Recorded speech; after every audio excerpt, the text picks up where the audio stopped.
Don't assume central banks are stupid. That's a lesson I've learned. Assume that they know what they've got to do. If the game is, we need to roll $10 trillion of debt this year, and the Europeans have to, and the Chinese have to, and the Japanese have to, and everybody else, the best single thing would be to lock that in for another 4 years at the lowest possible rates. So it's kind of like, maybe there is a game here, which is to undershoot. I've observed that they're all in cahoots with each other, all of the central banks, plus all of the government. I kind of think if they're doing it late, they're doing it on purpose because they're not stupid. They can see the same models. What? My work is better than all of the people at the Fed? No, they're choosing to do it for a reason. Earlier today, Bitcoin prices dropped below $58,000 for the first time in 2 months, reaching a low of $57,168, according to data from CoinMarketCap. This sell-off followed signs of activity on wallets associated with the defunct crypto exchange Mt.Gox and the German Federal Criminal Police Office, which moved about $175 million worth of Bitcoin to crypto exchanges Coinbase and Kraken, as well as over-the-counter desks.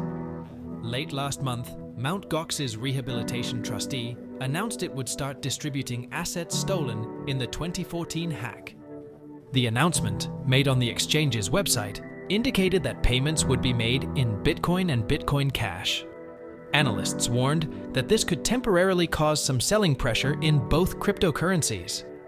Data from blockchain analytics firm Arkham revealed that Mt.Gox conducted test transactions earlier today, moving about $25 worth of Bitcoin across 3 transactions to different wallets. According to the firm, this test might signify an intention to start the redistribution process, as entities with large crypto holdings often conduct small test transactions before making larger transfers. This news has caused turbulence in the cryptocurrency markets. The CMC Crypto Fear and Greed Index has fallen to 45, its lowest point in 2024, and the overall crypto market cap is also at multi-month lows. Amidst this turbulence and sell-off, Real Vision founder and CEO Raoul Pal has updated his outlook and expectations for the cryptocurrency market in 2024 and beyond. According to Pal, a critical detail most investors overlook is global liquidity conditions. In a recent discussion with Blockworks Macro, Pal explained that liquidity is a major driver of every crypto bull market, and we are at the point where liquidity conditions are expected to improve significantly, causing an immediate response in asset prices. While Pal expects most asset classes to perform well over the next 12 to 18 months, he predicts that cryptocurrencies and digital assets will outperform them all. He anticipates a massive injection of liquidity from central banks worldwide in the coming weeks, leading to the much-anticipated banana zone. But before we proceed, please remember to show your appreciation for this video by giving it a thumbs up, and make sure you're subscribed to Money Investing for more insightful content, and turn on the notification bell so you don't miss future videos. Now let's continue with the video speaking. As I've been talking about for a while, I think we're in that transition from macro crypto spring into macro crypto summer. Now, people confuse it with the actual season itself. I just saw that on Twitter. I'm like, no. It's because it breaks down to 4 periods of the liquidity cycle that drives assets. So the transition here is usually when the forces are still disinflationary and growth is slow to picking up. That is like macro utopia. Why? Because that tends to push the central banks into adding liquidity and the governments to adding liquidity. It also happens to be, this everything code cycle is also about the election cycle. And guess what politicians do at this time as well? They want to give candy to the kids. So they're stimulating as well and tend to stimulate into the following year as well. So that particular juncture of the macro starting to pick up, the ISM survey is still below 50, so it's still sluggish. The forward-looking indicators are all very positive and liquidity has been positive for a while. That pickup, if you think of it, we've had a Wall Street recovery, which is liquidity. Main Street recovery is yet to happen. Main Street is when earnings go up, and all of our earnings go up, and there's a bit more money around. That's when the flows from all of these earnings start going into markets as well. So it's not just liquidity and debasement driving things, it gets driven by actual investment money, which has been actually quite lacking in many respects. So that's typical of the crypto summer. So the crypto summer starts around now. It also forms the basis of the banana zone. And that's when things start to get really crazy. If we go back and look at all of these, since about 2008, they've all done roughly the same thing, which is presidential election cycle. It kind of has a sell-off into the summer, then it tends to accelerate sideways over the election because everyone doesn't know what it means, and then it's all over, markets rip. Whatever the outcome, a shock, expected result doesn't matter. And so that election cycle has been very prevalent both in equities and in crypto. So that's where we are in the cycle now. So we're just in that zone of, we've got this beautiful chart pattern that is just consolidating. The stuff that has less network traction or network adoption has fallen significantly, but we're starting to see the recovery. So I think it's only a matter of time now before we start to see the next move. And that's also likely to coincide with some other liquidity things. I think the Japanese have to intervene with the blessing of the Fed, because that's going to help the Chinese, the Japanese, everybody's business cycle. That has to come because the US dollar is far too strong for this point in the cycle. The other thing that needs to happen alongside that is the Fed absolutely have to cut. And I saw you talking on Twitter today. Look, inflation, the trueflation numbers at 1.82.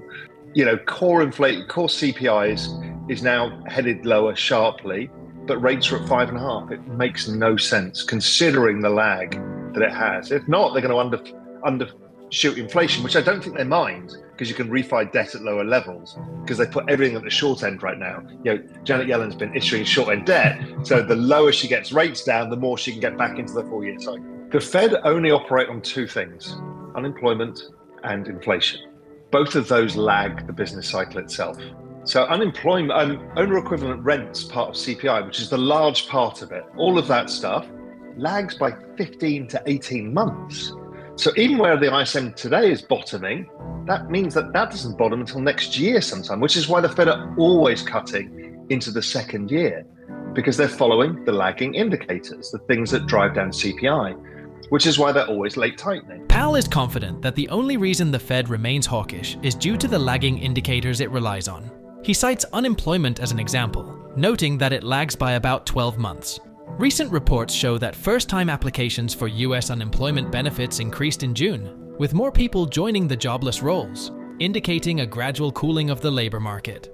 Combined with lowering inflation data, this trend is keeping the markets hopeful that the Fed will start cutting rates this year, possibly as soon as September. Joe McCann, the founder, CEO, and CIO of Asymmetric, a crypto-focused hedge fund, suggests that it wouldn't be surprising if the central bank announced an emergency 25 to 50 basis points rate cut during the next FOMC meeting between July 30th and 31st, should unemployment and other indicators change significantly.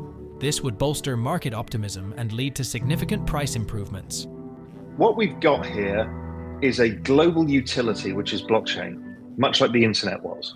Now, unlike any of these global utility networks, trains, road systems, all of this, you couldn't invest in them. But because this is tokenized, you've got a behavioral incentive system to grow the network, which is the more people come onto the network, the more the number go up, the more people come on the network. And therefore, the more capital in the network, the more applications get built, the more the network gets used, right? It's genius. And we've never seen anything like this, where we're all part of it. So here we've got this asset class, which is a globally homogenous asset, which doesn't exist. Gold is the only one, but gold, if you go to a village in India, the bid-offer spread is 50%. Here we've got tradable on a mobile phone in India, the Philippines, Fiji, New York, Vancouver, the Cayman Islands, the same thing. And it happens to be the infrastructure layer to the internet for the system, for value and storage, and it's that distributed database, which is a public service utility good. Okay, brilliant. It's a $2.5 trillion market cap today. If we just extrapolate out the trend rate of growth, it gets to $100 trillion by about 2032. Okay, so this is the biggest wealth generating opportunity in all human history. So you've got this in front of you, which is this whole, how to my future. Part of it is this. The other thing is don't this up. Never get thrown off this horse, because this is the one, this is the big one. This is the greatest macro gift of all time to get everybody out of this shit that they're in. So it's there in front of you. So then people are like, yeah, but what do I invest in? I'm like, okay, listen, detune all the noise. There's a bunch of decentralized businesses that sell block space. And they all have different types of block space. One's going, hey, mine's the most secure and the oldest. Somebody else is like, well, mine's the internet computer. And somebody's like, mine's the internet computer, but faster. They're just selling block space. So there's a bunch of companies selling block space or applications on top of that block space. That's all the space is. It's just a technology and it's an adoption. So our job within this is now not get philosophical and tribal about where do I invest in that technology and screw it up. Our job is to maximize the opportunity to the best we can. And that's a balance of how do you take risk? Because a lot of people go, max 10 risk. Like, no. Yeah. Look, if it's going for 2.5 trillion to 100 trillion, you don't need to take max risk. You can just capture the bulk and then do a bit of the tail on the side. This is a narrative-driven attention space. And so they just want what they can do. I made it very clear all the way through, hey, 90% of my liquid net worth is basically allocated right now to Solana. I moved some from ETH. I don't have much Bitcoin right now. Doesn't mean I don't like Bitcoin. I just think the others go up more. Simple as that. I own a bunch of high-end NFTs that I think I have another thesis about. And then beyond that, I do a bit of speculation and other stuff for the fun of it. But the time horizon thing is, I can see it freaks everybody out. And I've stepped back, and it was only in the last 2 weeks I've realized the risk, the real thing that's going on crypto Twitter and why the banana zone resonates and why you get this backlash is this is everybody's hopes and dreams. It's everybody. It's yours, it's mine, it's everybody's. Right, so they're so scared of it going wrong, yet they're so greedy to get it right. This is the struggle that everybody's having. And people have PTSD from the last cycle, as the people did from the previous cycle. Right, the previous cycle was the blow up top, and then the collapse. This one was the stunted top, and then the collapse. And so now people, they worry about the cycle. I don't remember Jeff Bezos caring about the business cycle. He just owned his stock. In other news, the International Monetary Fund, IMF, has recommended that the Federal Reserve maintain current interest rates until at least late 2024 and improve its fiscal position by reducing spending and increasing revenues. Speaking in Washington, D.C. last week, IMF Managing Director Kristalina Georgieva stated, "We expect core PCE inflation to end this year around 2.5% and return to target by mid-2025. However, given the significant upside risks, we agree that the Fed should keep policy rates unchanged until at least late 2024. The IMF had previously warned that the Fed's aggressive rate hikes could adversely affect other economies worldwide. What do you think about this sudden reversal, and when do you believe the Fed is likely to start cutting rates? Share your thoughts in the comments below. Don't forget to like, subscribe, and turn on notifications for more enlightening content on precious metals and financial strategies. Thanks for watching.